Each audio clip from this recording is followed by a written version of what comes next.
From the soil under our feet to the stars above, matter makes up everything in the universe. Matter comes in 4 states: solids, liquids, gas, or plasma. In solids, molecules are tightly packed and maintain their shape. Add energy, like heat, and the molecules begin to separate and melt into a shapeless liquid. More energy, and matter turns into gas. Superheated gas becomes plasma, the 4th state of matter, where electrons tear away from their atomic nucleus and float freely around it.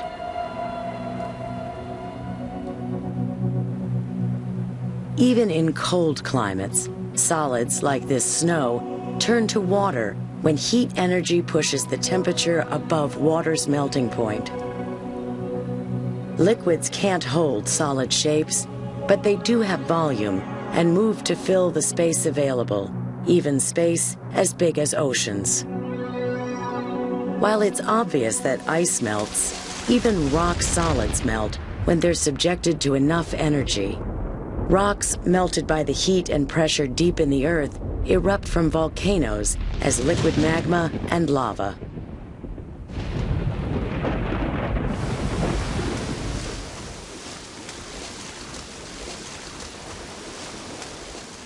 Gas molecules are farther apart and have even more energy than liquids. Gases, like air and hydrogen gas in the universe, have no fixed shape or volume.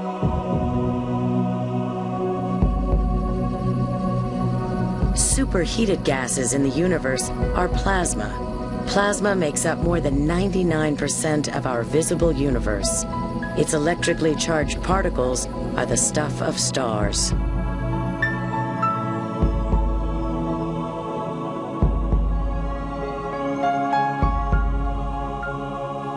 Physicist Albert Einstein came up with an equation, E equals mc squared, to help explain the relationship between energy and mass. The simplest interpretation suggests that matter can be converted into energy and energy into matter.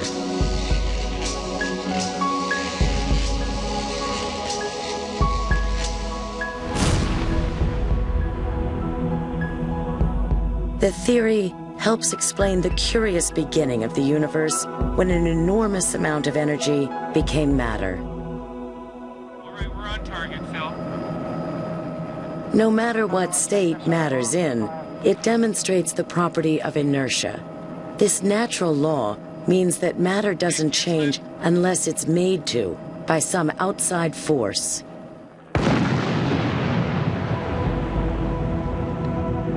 Ice may be moved to melt, and an avalanche to slow, only when moving forces, such as heat, act on them.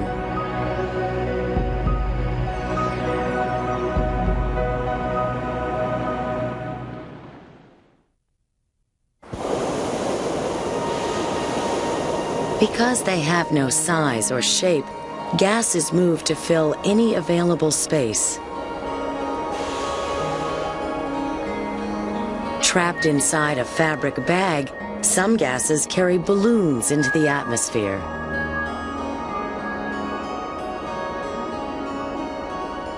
Hot air, helium, or hydrogen take balloons aloft because these gases are less dense and lighter than the air around them. Dense, cool air weighs more than hot air, and the difference in weight between the two provides lift for a balloon. French brothers, Joseph and Etienne Montgolfier, pioneered the first hot air balloons. Relaxing in front of a fire, Joseph noticed a piece of paper floating up the chimney and ran with the simple notion that hot air rises. The Montgolfiers' first balloon soared in 1783 from the French village of Annonay, fueled by burning wool and straw, with a few old shoes and rotting meat tossed in. The brothers repeated their experiment for King Louis XVI with a larger balloon and a sheep, rooster, and duck as passengers. The sport of ballooning was launched, though the nasty smells from the burning fuel kept the king at a distance.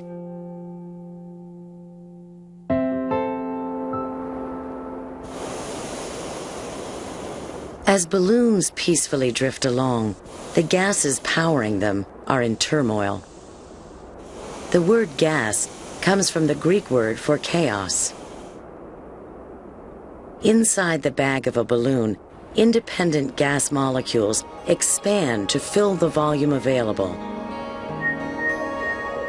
Knowing that gas inside the balloon would continue to expand as he floated up, Swiss physicist and educator Auguste Piccard built a balloon in 1931, designed especially for high-altitude flying.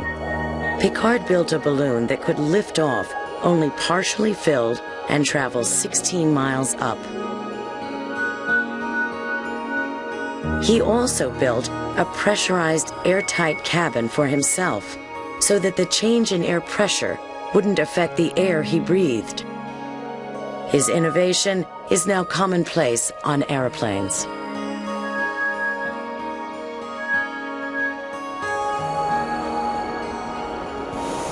A large collection of tiny particles with no apparent structure, gases really do matter.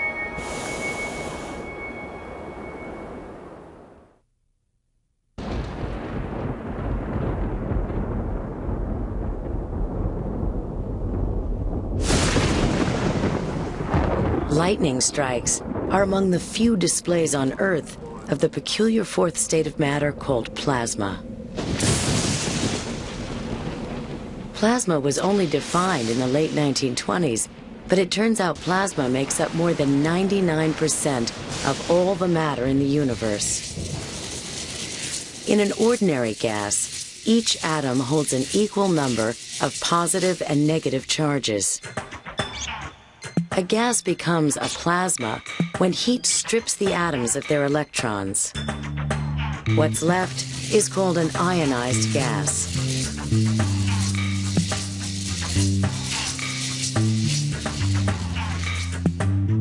In fact, plasma came before all other states of matter in the early universe. The Big Bang exploded with high-temperature plasma. All stars and interstellar gases exist in the plasma state. Even the Earth's upper atmosphere, the ionosphere, is plasma. In the universe, heat absorbed from sunlight and light from other stars turns ordinary gases into plasma. Since stars shine continuously, the likelihood that gases like hydrogen will change into plasma is great. Man-made plasmas have more earthly applications. Both neon and fluorescent lights are made by putting the fourth state of matter to work. Electricity excites atoms of gas, ionizes them, and the result is a familiar glow.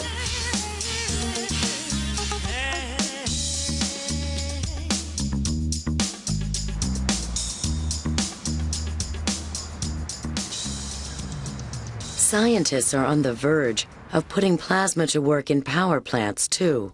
Intergalactic power plants, like this bubble of hydrogen gas, are leading the way. Densely squeezed plasma burns hot, nuclear fusion begins, and stars are born.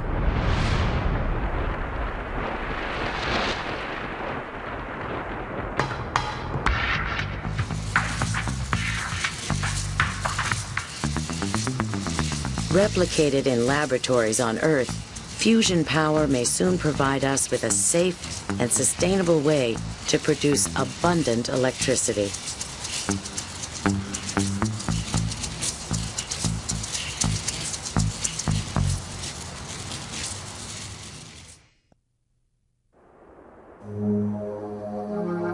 Just where does matter come from? All we see in the universe is built from matter created in the Big Bang between 10 and 20 billion years ago. Particles combine to make atoms, stars, and galaxies, and eventually everything else. At the European Laboratory for Particle Physics on the border of France and Switzerland, scientists are working at the largest particle collider in the world to recreate the conditions in the early universe and help piece together a picture of how all matter began. 175 yards underground, scientists accelerate particles around a 17-mile track, smashing them into each other in an effort to unravel the forces acting between them. Matter, in the form of negatively charged electrons, and antimatter, positively charged positrons, are sent around the track in opposite directions by thousands of electromagnets. The particle beams collect energy with each lap.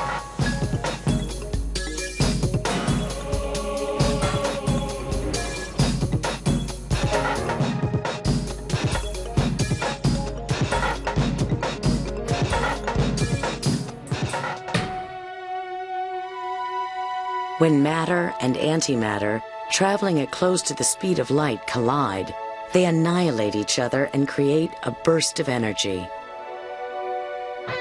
The energy falls out as new particles of matter, like quarks and gluons. Some are highly unstable and exist for no more than moments of time. Particle physicists imagine that their small collisions mimic the Big Bang and provide clues for how all states of matter must have formed from energy early in the formation of the universe. Thanks to Albert Einstein, we know that energy and mass are equivalent, and the more energy let loose in a crash, the greater the variety of fallout particles. Today, most particle physicists are working on projects at accelerators like CERN. But while the search keeps them running after small pieces of matter, the practical benefits from research are huge. Take hadron therapy. Atomic nuclei are brought to a very high energy by an accelerating machine and blasted at tumors. Cancer therapies and medical and industrial imaging techniques are just a few of the spin-offs from accelerator research.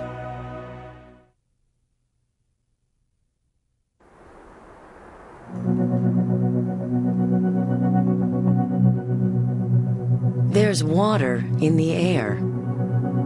Lots of it. If you can't see it, wait a while. Eventually, it will condense and fall out as rain or snow. Water appears in 3 states of matter: liquid, gas, and solid. As a liquid, water covers 3/4 of the planet. When sunlight warms water, the liquid state evaporates into the atmosphere as an invisible gas called water vapor. In the atmosphere, water vapor hits cooler temperatures and condenses back into a liquid on small airborne particles like sea salts. Short-lived clouds of visible water droplets may last only minutes, but weigh tons. Clouds fall as rain when individual drops of water grow big enough to feel the effect of gravity.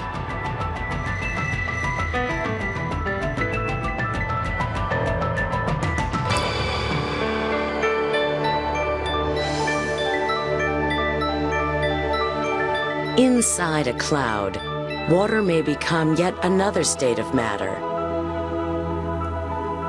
solid ice.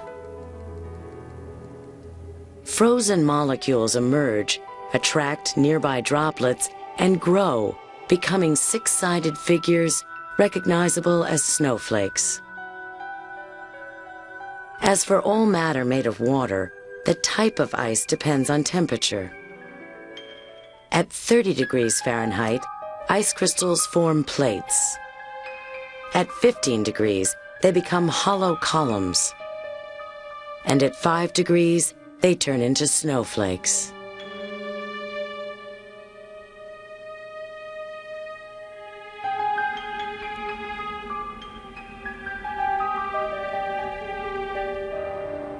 Clear skies and cold nights produce down-to-earth clouds.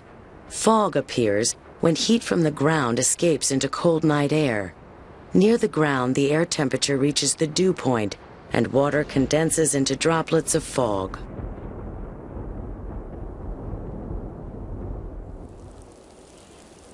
Catching such clouds means trees can feed on the minerals brought in with the droplets.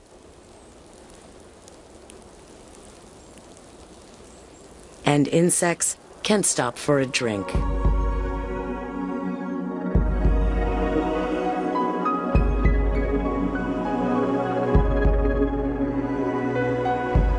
In all their guises, clouds replenish our vital supply of water. Moved around the globe as vapor, liquid, or ice, water in an endless cycle of condensation, precipitation, and evaporation is matter essential to life on Earth.